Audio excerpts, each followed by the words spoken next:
The inflation rate is now at 16.2%, the highest since 1983, fueled mainly by increased food prices. Food Production Minister Vasan Barrett says the time has come for farmers to increase food production, with government being the main facilitator. He says by year's end, all former workers of Caroni 1975 Limited would be given their lands, which means that 13,000 acres of farmland would be under further cultivation. We have been saying for many years now that our food import bill is far too high. Last year it was almost $4 billion. The year before it was $4.2 billion, and the year before that it was $3.8 billion. So we know that it's not sustainable. By December of this year, December 31st, all of the agricultural plots that were promised to Caroni workers are going to be distributed to them.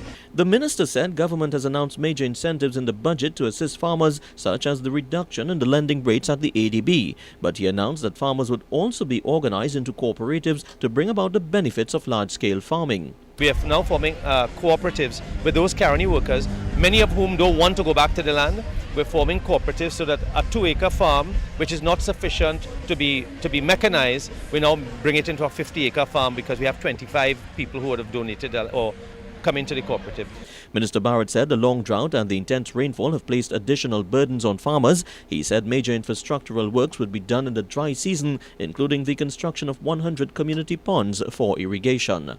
Our position is that we have to, unfortunately, wait until the dry season to do most or the majority of infrastructural work. We can't get our equipment in to do the infrastructural work during the rainy season, and that's why we're having this problem right now. We're waiting. I said in Parliament that as soon as the dry season comes, we are going to tackle all of these issues. For CNC3, I'm Roshan Sakram.